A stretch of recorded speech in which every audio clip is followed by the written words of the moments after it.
Welcome, folks. This is Mason Weaver, and welcome to the Mason Weaver Show. I want to take a moment to invite you to subscribe to this program. We're making a lot of changes, doing a lot of research, a lot of hard work. We're going to make this thing uh, faster and better and more responsive to you.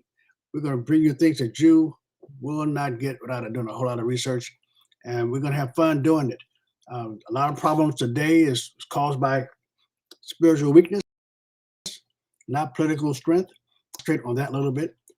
We close in on the midterm elections, a lot to cover, a lot to prepare for. So I want you all to join us, subscribe to this broadcast, no matter where you find it, iHeart, another podcast situation, live, straight screen we have right now. But tune in because a lot is happening. And my staff is really, really good at pulling things out. And I cannot expose it to you on Facebook or Twitter or the YouTube clowns because they're going to shut us down, and that's what they intend to do. And quite honestly, that's what they should be doing because they are the enemy. However, we're right, and I was talking to my grandkids this morning, and even though we homeschool them and we talk a lot about different things, they're still being influenced. And they know they've been influenced by other things. It's time for us to kind of come together and do some things as a group of well organized, agreeable people. So I want you to like this program. I want you to subscribe to the program, The Mason Weaver Show. Our sponsor is my organization, leadtheplantation.org. And even though I am retired, even though I moved to Florida, paradise, the tropics, I am a widowed man now. I don't have a lady in my life. Well, I don't have a wife in my life. I do have a lady in my life, by the way. I haven't talked about her, but I do have a lady in my life. And my head is lifted up again, and I'm breathing fresh air again. But this political thing, man, it's going crazy. So we have to kind of connect. Um, I have a book out. I have 12 books out, but the one we're promoting there's two we're promoting. It is The Democratic Party Hates America. That's the first book. They hate everything that you love. They are against everything. And we got to stop this language. We keep saying things that the government did, things that white folks did, things that all through our discussions, our debates with other people, we debate the government, with the government schools. No, we have problems with Democrat schools. We have problems with Democrat functions, Democrat actions. They have done these things to us. The Democrat Party hates everything you love. They're against guns. They're against children. They're against freedom. They're against taxes. They're against prosperity.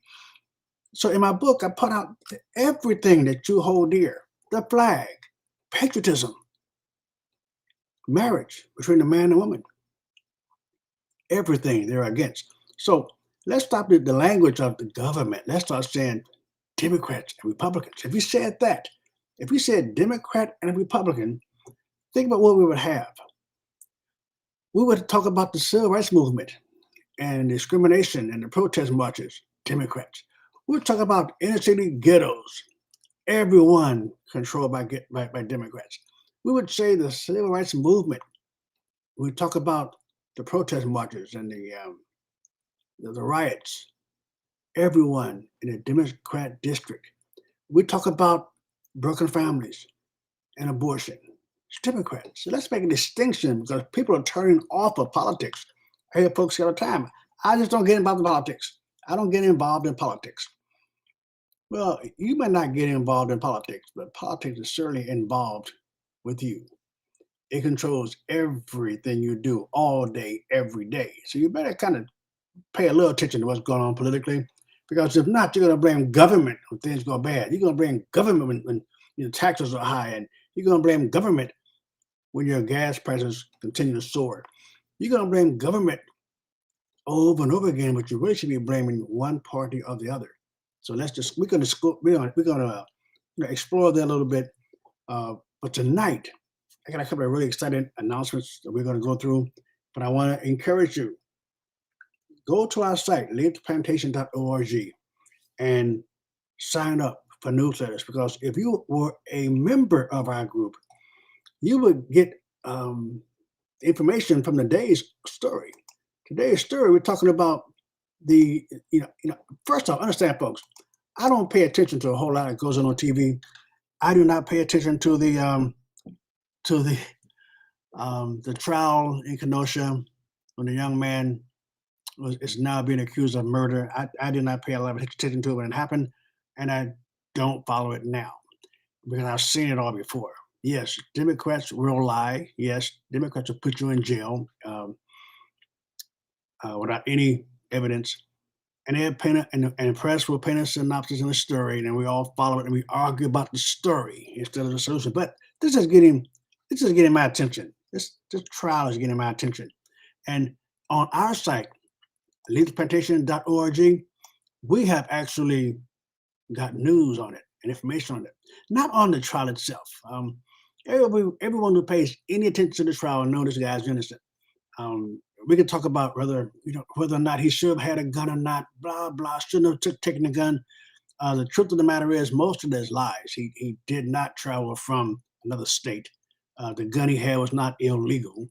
The state of Wisconsin has some pretty interesting gun laws. Look them up.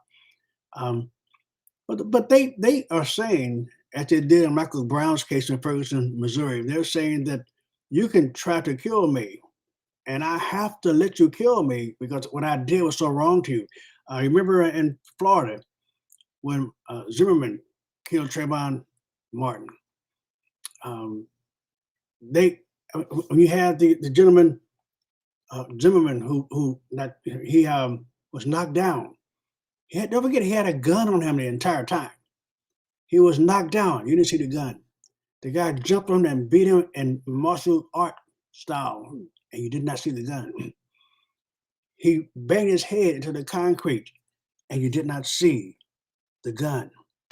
It wasn't until he scooted up away from the guy that the gun was exposed while Trayvon was on top of him. And then Trayvon saw the gun and said, "Oh, now you're going to die." And that's when you saw the gun. Michael Zimmerman displayed a whole lot more patience than I would have displayed had someone knocked me down, jumped on top of me, a younger, stronger person, and beat my head into the concrete till I bled from my head. He showed a whole lot more patience than I did if I had my 9mm on me. I can't take a butt whooping. I'm too old. I'm 71 years old now, so we're not going to wrestle on the ground. We're not going to wrestle on the ground. But the argument was that Zimmerman shouldn't have been there. The cops said, "Don't follow him." The cops didn't say it. The dispatcher said it wasn't a cop. And the dispatcher said on trial that, of course, he couldn't tell someone what to do. But the argument that Zimmerman had no right to stalk him, to follow him. He had no right to suspect him, no right to. Okay. If I give you all of that, if I give you all of your arguments about Zimmerman, are you saying that he is supposed to allow this man to kill him because he did something so bad that he had to just be so guilty? He would say, "Kill me"? See, it doesn't matter what Zimmerman did. It doesn't matter what Michael Brown did in Ferguson. He hit the cop. He hit the cop and then charged the cop again. Zimmerman, Martin, all these cases come from a single issue, including the one in we talk about today. Same issue. Do not hit a man carrying a gun. Do not hit an armed man. If you don't know he's armed or not, I suggest you just don't hit him. Because every one of these cases was a man who was hit or threatened before he used his gun. So you have this young man in Kenosha, and he went to protect property because he saw the riots and destruction. The police were called away. They were called back. The cops didn't do their job. So he took his gun that he was using to defend himself, and everybody who pointed a gun at him, he shot. I want to know who out there would not have pulled that trigger. It doesn't matter if the gun was stolen. It doesn't matter if the gun was taken from somebody. That's all a different kind of crime. He wasn't accused of that. You're saying to me that I can do something so bad to you that I have to accept being murdered by you. No, no, no, I'm sorry, not. So if they don't acquit this guy, it's going to be because they're afraid of the riots. I'm a little suspicious that they're taking so many days to judge this. The jury has been out for days now, and so they must be afraid.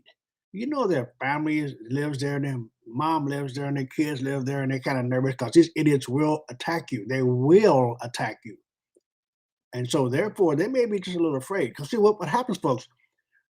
We see evil. We see evil. But because God's people are not speaking up, we don't see God.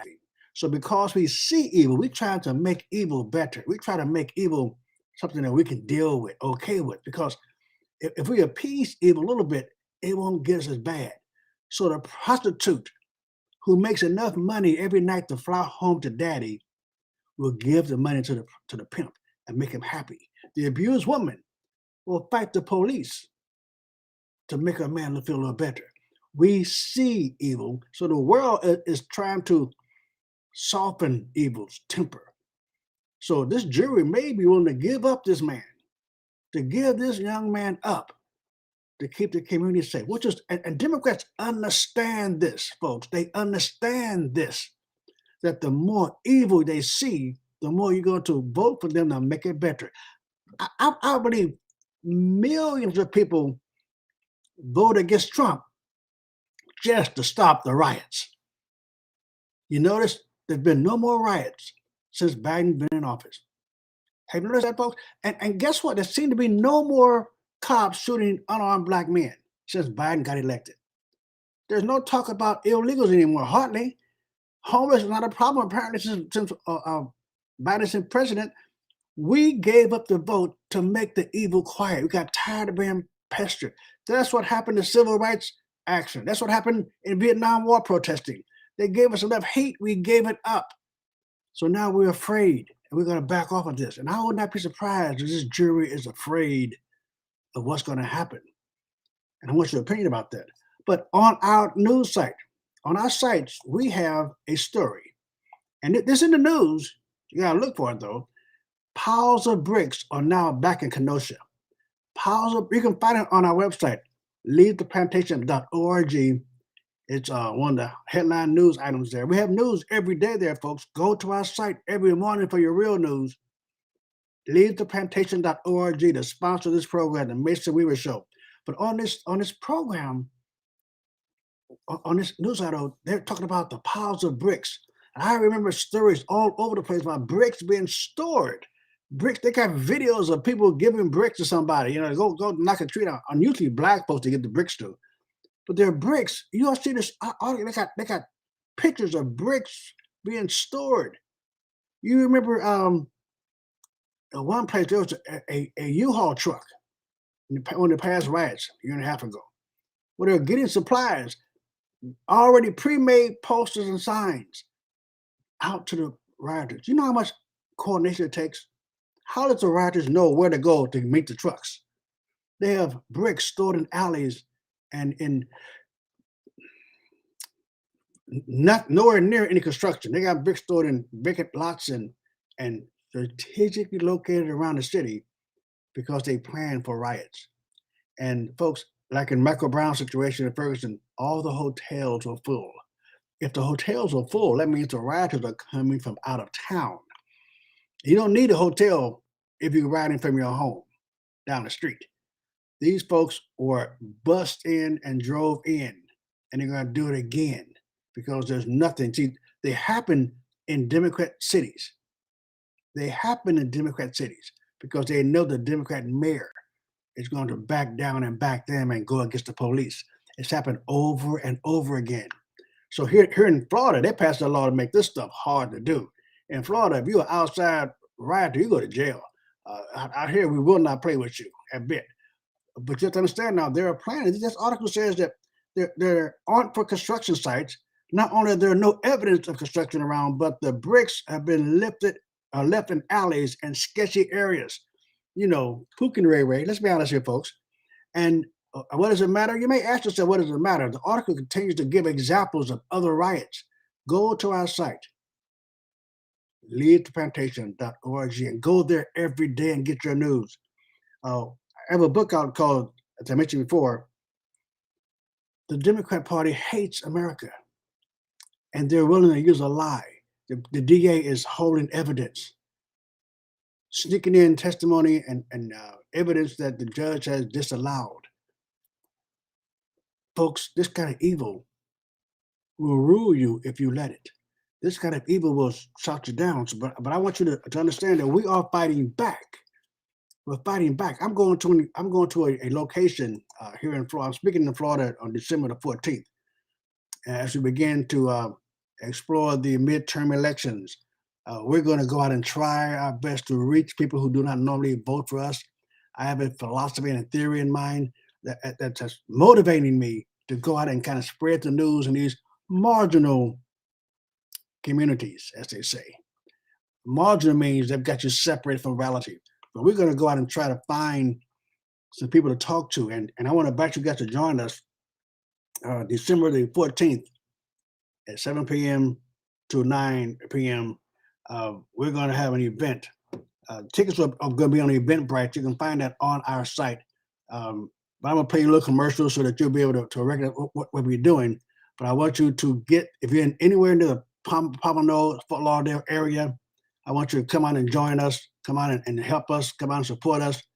Find a place that you can find some allies, some friends, answer some questions you want answered. So come on and join us. We're going to be at a location that's safe and secure. You'll be around friends. December the 14th in Pompano Beach. Costs you $10 to get in. So come out and look at us and give us your love, your support. Here's a little commercial ad about the event. Back in a minute.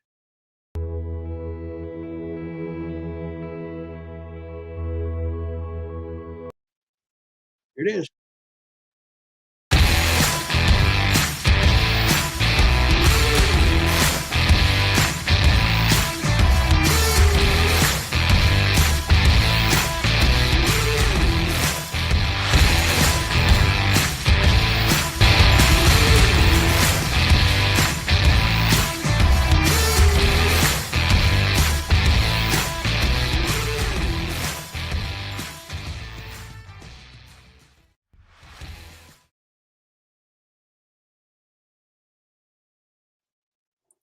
Yes.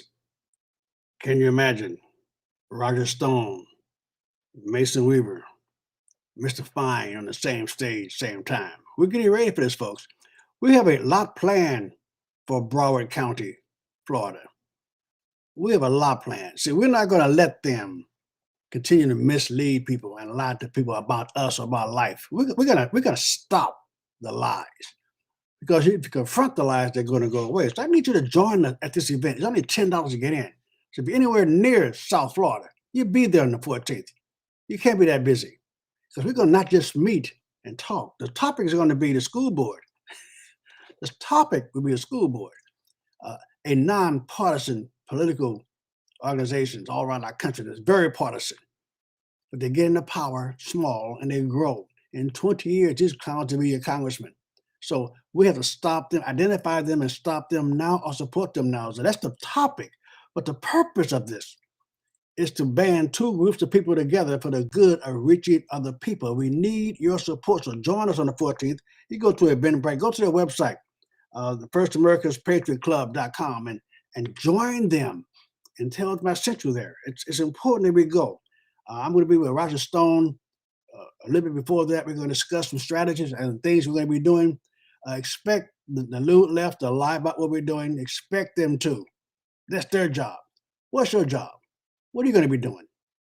Now, you can reach me, just in case you don't know. You can reach me at mason@leadtheplantation.org. And if you're in the area, I'm going to be there a few days before and a few days after. If we get enough of you guys together, we have dinner somewhere together. I may even introduce you to that woman I'm talking about. Maybe. Come on down to meet us anyway. We need your support there. We need you to understand what we're going to be doing this next election cycle, so you can help us out. All hands on deck, folks. They know they're in trouble. They know they're in trouble, and they are. The pathway to freedom, school board meeting. That's the topic. The pathway to freedom. I'll be talking about the pathway to freedom. The road to freedom is not tough. Being a slave is tough. If you're tired of this, if you're waiting for somebody to stand up, it's you. If you see clearly the problem, it's you. If you see the solution, it is you. No one's going to do it but you. It takes the bold. So if you see all of this, if you see the problem completely and adequately, it is something you're called to do, folks. So are you going to obey your calling or let someone else take your place? Let's start meeting. Let's start talking and discussing. We want to do this every month. And we got an announcement for you. We haven't quite ready to do that. By the 14th, this announcement should be clear. But I want you to come and join us there, okay? So it's going to be Randy Fine, state rep, by the way, here in Florida, District 53, and Roger Stone and myself on the 14th in Pompano Beach, Florida. December is cold all around this nation. Take a little mini vacation. Come on down for the weekend. Come on down and enjoy the sun. Get in the water. Get in the pool. Relax a little bit. Take a little vacation before the battle begins. Can I count on you to meet us there?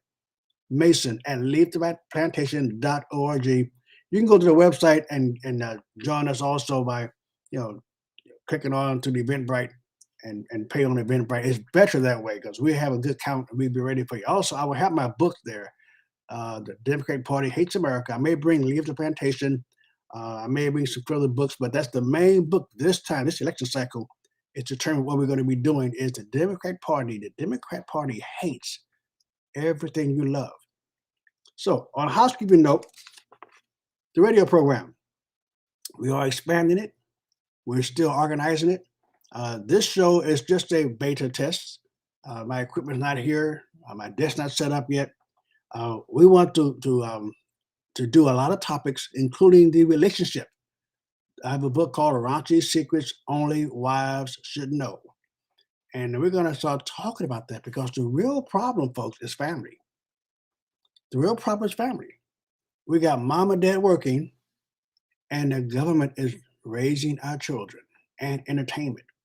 So the Raunchy Secrets Only Wives Should Know is a book that I want to promote to you guys, but I'm thinking of maybe even having a weekly discussion here online with some guests about relationship, because man and woman were put together by God for a purpose, and the purpose was good. The purpose was because we needed each other. So why do we have such a hard time even talking to each other? Must be something other than God. So we're going to discuss relationships from an adult point of view. God put us together for a reason. So join us as we grow this network. I need you to come on board before we really launch this thing, because that's the only way you're going to have the revenue. You have to be on board already before we can go out and get revenue for people to advertise on our show. And once you get onto the program, once you get into the organization, you also have to be active. If you see me bring an ad, I got folks in the wings ready to advertise on the show. But we gotta get that studio and stuff like that. But if you hear me say call so and so, then you gotta call so and so, because your activity, your action makes the program valuable to people that we choose to advertise. And when I say we choose, I'm not going to bring clowns to you. I'm not going to bring someone to you just for the money. They have to be a conservative, Christian, Republican-leaning organization before I would advertise their products to you. And they have to have a product that you could get value from. That's my pledge to you. But the show has to have an audience that's active. What I mean by active is that when I say call the so-and-so jewelry store, their phones ring off the hook because my folks are active. We have Christmas coming up, Thanksgiving coming up. It's time to spend our money within our group. Spend your money within the group that's feeding you. You don't go to a church and get a good sermon and go give your money down the street because they may need it. You give your money where you're being fed. So I can count on you, that you can count on me, and we get this message out. The message is the only thing keeping us from losing these elections. The message. We're talking to ourselves. We're talking to ourselves. And they have us afraid to offend someone. That's offensive. And they tell you that to change your projection. Let's get together here. It takes us. So I'm going to end now. I want to only speak about half an hour because I want to just let you know we're still out here doing things. Watch this jury verdict, folks. They're planning something. It's clearly they're planning, but you don't hear about it because they don't want you to think about it. Also, another topic I was going to cover tonight is what's happening in the White House and the Vice President's office. A lot of rumors swirling around. A lot of it about Kamala Harris and her ineffectiveness. I don't watch her effectiveness. I don't watch her speeches. I don't watch her agenda. I don't care. I was in San Francisco with her. We go back way back, and so I already know who she is and how she is and what she's going to be doing. So I don't need to watch her. I'm just waiting to see what happens. If we win back the Congress and the House,